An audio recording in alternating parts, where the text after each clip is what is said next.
할렐루야. 네, 오늘도 주님 앞에 나오신 여러분들 사랑하고 환영합니다. 오늘도 우리가 찬양을 통해서 하나님 앞에 한 걸음 나아가겠습니다.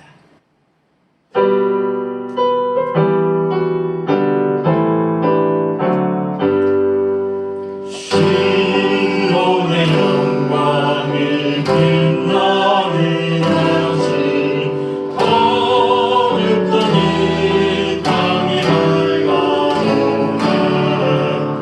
슬픔과 애통이 기쁨이 되니 시온의 영광이 비춰오네.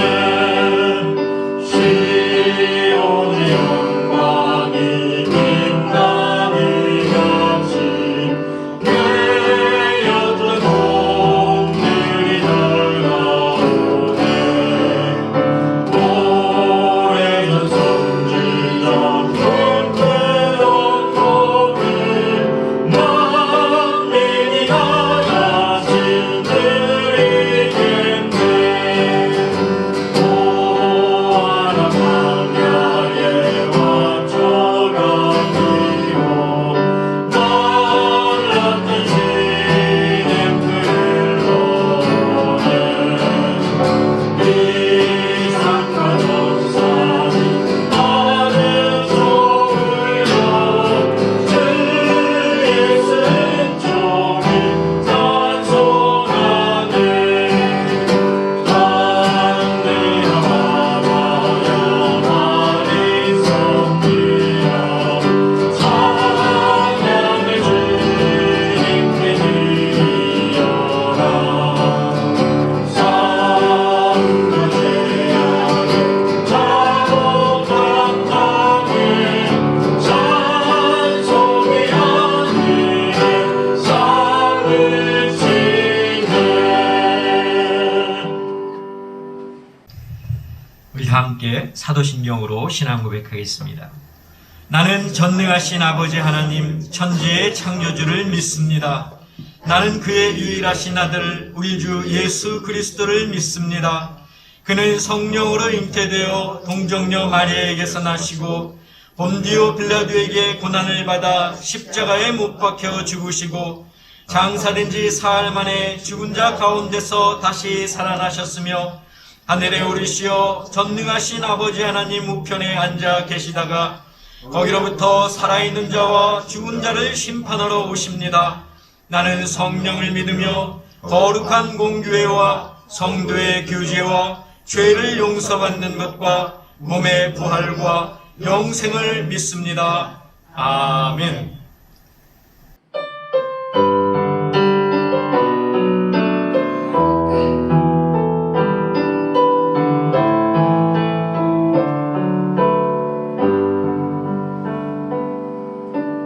이 땅의 황무함을 보소서. 하늘의 하나님 긍휼을 베푸시는 주여.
우리에게 주시는 하나님의 말씀은 구약에 있는 시편 147편 1절, 그리고 이사야 52장 7절, 신약에 있는 베드로전서 2장 19절에서 20절입니다.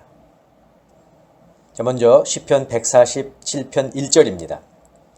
할렐루야, 우리 하나님을 찬양하는 일이 선함이요 찬송하는 일이 아름답고 마땅하도다. 자, 이사야 52장 7절입니다. 좋은 소식을 전하며 평화를 공포하며 복된 좋은 소식을 가져오며 구원을 공포하며 시온을 향하여 이르기를 내 하나님이 통치하신다 하는 자의 산을 넘는 발이 어찌 그리 아름다운가. 자, 베드로전서 2장 19절에서 20절입니다. 부당하게 고난을 받아도 하나님을 생각함으로 슬픔을 참으면 이는 아름다우나 죄가 있어 매를 맞고 참으면 무슨 칭찬이 있으리요. 그러나 선을 행함으로 고난을 받고 참으면 이는 하나님 앞에 아름다우니라. 아멘. 기도하겠습니다.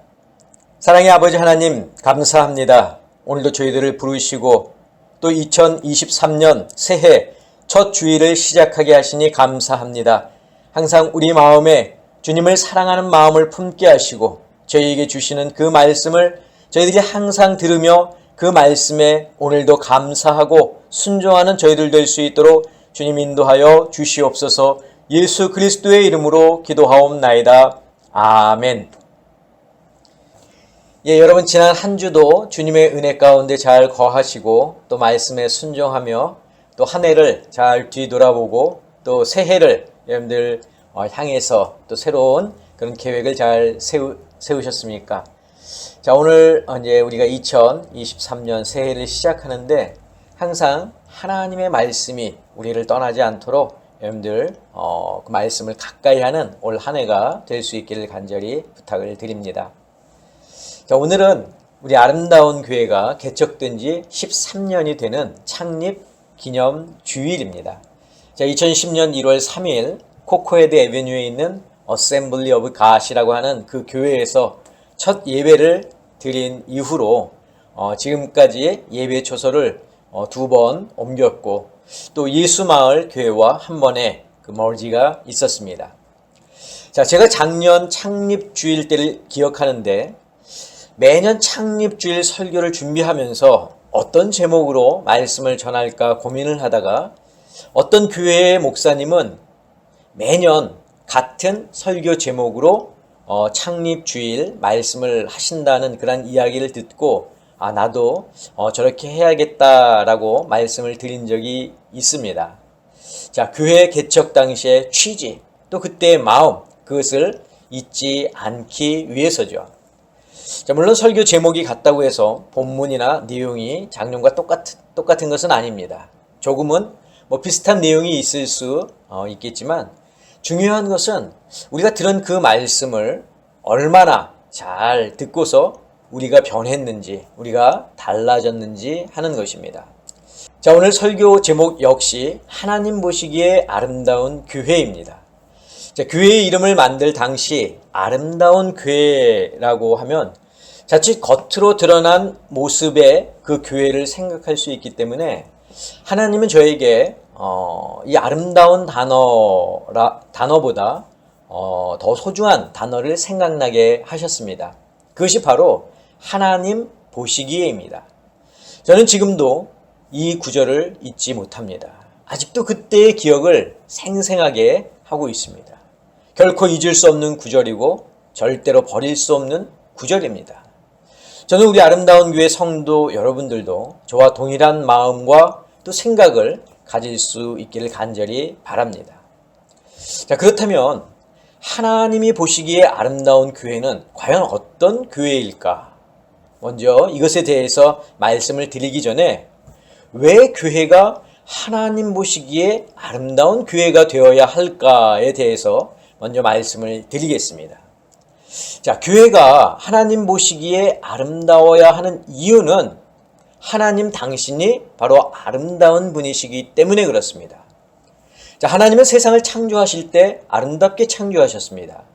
세상이 저절로 만들어지도록 내버려 두지 않으셨다는 말입니다. 당신께서 스스로 계획하시고 또 빚으시고 말씀으로 세상을 창조하셨습니다. 창세기 2장 9절은 하나님께서 에덴 동산을 만드신 이야기를 기록하고 있습니다. 우리 같이 보겠습니다. 여호와 하나님이 그 땅에서 보기에 아름답고 먹기에 좋은 나무가 나게 하시니 동산 가운데에는 생명나무와 선악을 알게 하는 나무도 있더라.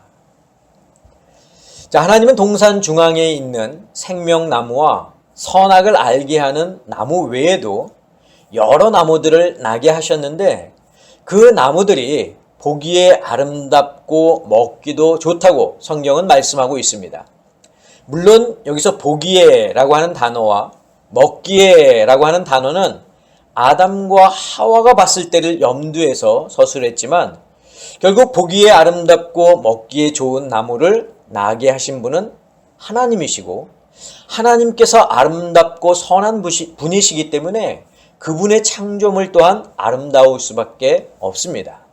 자, 성경을 한 군데 더 보겠습니다. 출애굽기 28장 40절입니다. 너는 아론의 아들들을 위하여 속옷을 만들며 그들을 위하여 띠를 만들며 그들을 위하여 관을 만들어 영화롭고 아름답게 하되. 자, 이 구절은 하나님께서 모세에게 명령하시는 말씀입니다. 하나님은 제사를 위해 제사장들이 입어야 할 의복을 만들도록 모세에게 지시하셨습니다. 그런데 이 40절 뒷부분에서 하나님은 당신께서 지시하신 대로 의복을 만들어서 제사장들이 그것을 입고 영화롭게 또 아름답게 하라고 말씀하십니다. 자, 왜 하나님이 이렇게 지시하셨을까요? 그 이유는 당신께서 영화롭고 아름다운 분이시기 때문에 당신을 위해 제사를 주관하는 제사장들도 그렇게 해야 한다는 것입니다. 자, 성경을 보면 성경은 하나님이 아름다운 분이다 라고 직접적으로 설명하고 있지는 않지만 하나님께서 하신 말씀을 살펴보면 누구나 하나님은 아름다운 분이라고 하는 사실을 알 수 있습니다. 자, 이번에는 신명기의 말씀을 보겠습니다. 신명기 8장 7절입니다. 네 하나님 여호와께서 너를 아름다운 땅에 이르게 하시나니 그곳은 골짜기든지 산지든지 시내와 분천과 샘이 흐르고. 자, 하나님은 제사장들이 입는 의복만 아름답게 하라고 말씀하지 않으셨습니다. 출애굽한 이스라엘 백성들이 들어갈 약속의 땅인 가나안 땅도 하나님은 아름답게 하셨습니다. 신명기 8장 7절의 내용이 바로 그것입니다. 자, 모세는 이스라엘 백성들을 향해서 하나님께서 약속하신 땅은 아름다운 땅이라고 지금 이스라엘 백성들에게 말하고 있습니다. 바로 하나님께서 아름다운 분이시기 때문에 하나님은 당신의 백성들, 당신의 자녀들을 위해서도 아름다운 것으로 예비하시고 또 준비해 주신다는 사실입니다. 자, 이처럼 하나님이 아름다운 분이시기 때문에 하나님의 몸된 교회도 어찌해야 된다? 아름다워야 한다는 겁니다. 자, 그렇다면 하나님이 보시기에 아름다운 교회는 과연 어떤 교회일까요? 물론 여기서 말하는 교회는 외관상으로 보이는 건물을 의미하지 않습니다. 여기서 말하는 교회는 바로 성도들을 지칭하고 있습니다. 결국 하나님 보시기에 아름다운 교회라 함은 다시 바꿔 말하면 하나님 보시기에 아름다운 성도라고 말할 수 있습니다. 자, 그렇다면 하나님은 어떤 성도들을 아름답다고 생각하실까요? 저는 이 제목으로 세 가지를 말씀드리려고 합니다. 첫째는 하나님을 찬양하는 성도입니다. 바로 하나님은 당신을 찬양하는 성도를 아름답다고 여기십니다. 시편 147편 1절을 보겠습니다. 할렐루야! 우리 하나님을 찬양하는 일이 선함이요 찬양하는 일이 아름답고 마땅하도다. 자, 이 시편 147편은 다윗이 지은 시입니다. 그런데 다윗은 이 시에서 하나님을 찬양하는 일이 선하다고 말합니다.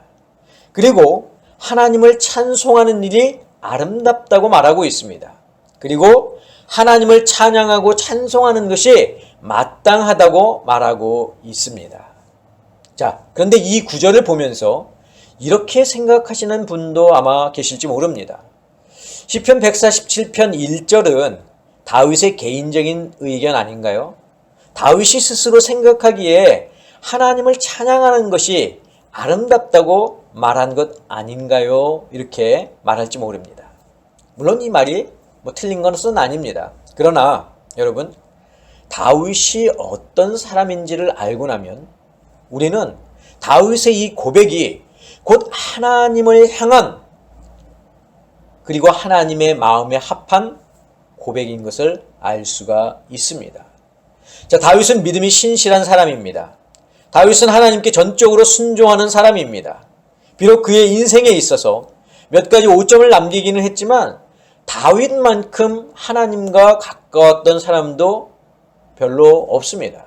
그렇기 때문에 다윗은 하나님의 마음을 잘 알고 있었습니다. 무엇이 하나님을 기쁘게 하는지, 무엇을 하나님이 좋아하시는지 알고 있었다는 것입니다. 그렇기 때문에 이 시편 147편은 그의 삶 속에서 나온 고백의 시이고, 그렇기 때문에 다윗은 하나님을 찬송하는 일이 아름답다고 고백할 수 있었습니다.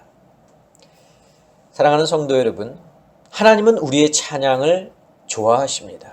우리가 드리는 예배와 찬양을 아름답다고 여기십니다. 하나님은 이사야 43장 21절을 통해서 당신께서 우리 인간을 창조하신 목적을 말씀하셨습니다. 이 백성은 내가 나를 위하여 지었나니 나의 찬송을 부르게 하려 함이니라. 자, 하나님께서 인간을 창조하신 이유는 하나님의 영광과 찬송을 위해서입니다. 그렇기 때문에 하나님을 찬양하는 성도를 하나님은 아름답다고 생각하십니다. 사랑하는 성도 여러분, 찬양은 하나님을 기쁘시게 할 뿐만 아니라 하나님은 찬양하는 성도를 아름답다고 여기십니다. 예배 시간뿐만이 아니라 우리의 삶 속에서 부르는 찬양도 하나님은 기뻐하신다는 말입니다.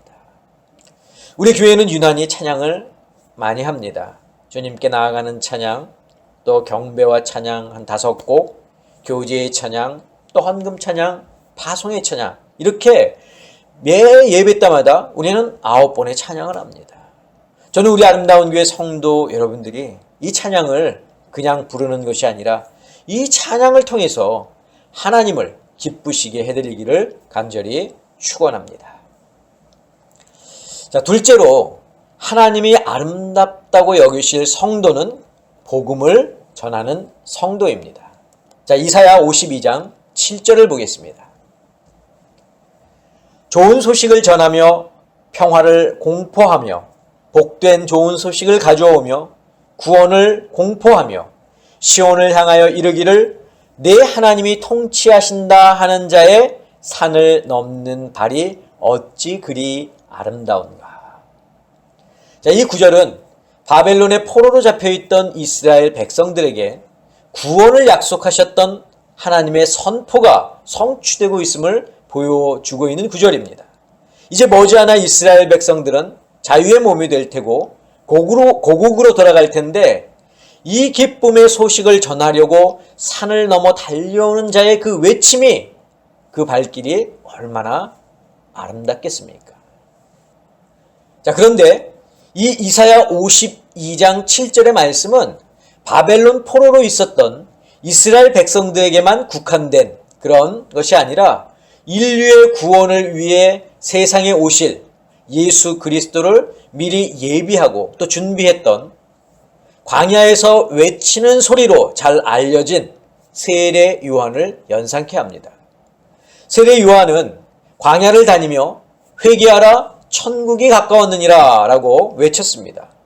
또 회개하고 돌아오는 자들에게 물로 세례를 주었습니다.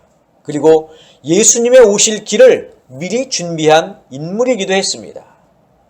예수 그리스도의 오심을 알리는 세례 요한의 발 또한 하나님 보시기에 아름다웠습니다. 자, 저는 이것이 세례 요한에게서 끝나지 않고 우리 성도들에게도 계속 이어지기를 원합니다.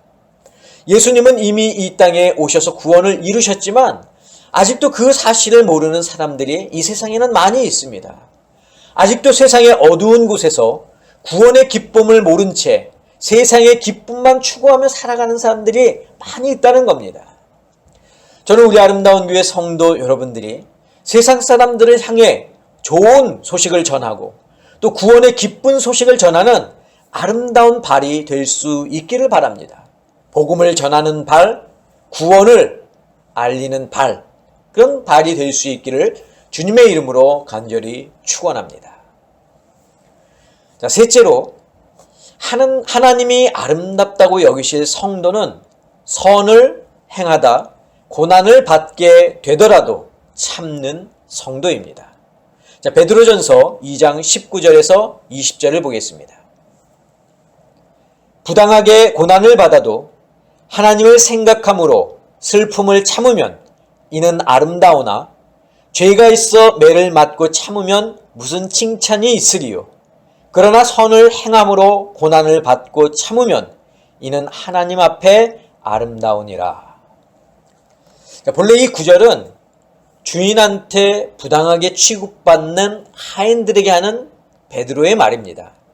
자, 그래서 까다로운 주인을 만나 부당하게 고난을 받아도 하나님만 생각하며 믿음으로 참고 이겨야 한다는 것을 지금 베드로가 이 하인들에게 말하고 있는 겁니다. 자, 이 말씀은 마치 복음을 전하다가 억울한 누명을 쓰거나 어려움을 겪었던 사도들, 또 전도자들, 선교사들을 생각나게 합니다. 예수 그리스도를 믿고 또 예수 그리스도의 복음을 전한다는 그러한 이유로 부당하게 대접을 받거나 고난을 받는다면 그것처럼 억울한 일이 어디 있겠습니까? 하지만 하나님은 아십니다. 무엇을 위해 고난을 받고 있는지, 왜 부당한 대접을 받았는지 하나님은 아신다는 거죠. 그렇기 때문에 하나님을 생각하며 슬픔과 고난을 참는 자를 하나님은 어떻게 하신다? 아름답다고 하실 것입니다. 세상에는 아직도 하나님의 일을 하다가 어려움을 겪는 사람들이 많이 있습니다. 우리도 어쩌면 하나님의 일을 하다가 고난을 당할 수도 있습니다. 그러나 여러분, 그것을 고난으로 여기지 않기를 바랍니다. 그 고난을 내게 주시는 영광의 면류관으로 생각하시기를 바랍니다. 하나님은 우리가 고난받는 것을 즐겨하지 않으시지만 우리가 주님의 이름으로 어려움을 당할 때 믿음으로 어려움을 이겨내는 우리들을 아름답다 말씀하실 것입니다. 사랑하는 성도 여러분, 예수님은 마태복음 7장 17절 18절에서 이렇게 말씀하셨습니다. 이와 같이 좋은 나무마다 아름다운 열매를 맺고 못된 나무가 나쁜 열매를 맺나니 좋은 나무가 나쁜 열매를 맺을 수 없고 못된 나무가 아름다운 열매를 맺을 수 없느니라. 저는 우리 아름다운 교회 성도 여러분들이 오늘 이 말씀을 듣고 하나님 보시기에 아름다운 성도들이 될 수 있기를 바랍니다. 하나님을 찬양하고 또 복음을 전하고 고난을 받더라도 믿음으로 참는 성도들이 돼서 귀하고 아름다운 열매를 풍성히 맺을 수 있기를 주님의 이름으로 간절히 축원합니다. 기도하겠습니다. 사랑의 아버지 하나님, 오늘 말씀을 듣고 저희들이 이 세상 속에서 하나님 보시기에 아름다운 성도들로 살기를 원합니다. 이 귀한 말씀 우리가 마음속에 깊이 간직하고 하나님을 향하여 또 교회를 위하여 열심으로 수고하며 아름다운 성도들이 될 수 있도록 주님 허락하여 주시옵소서.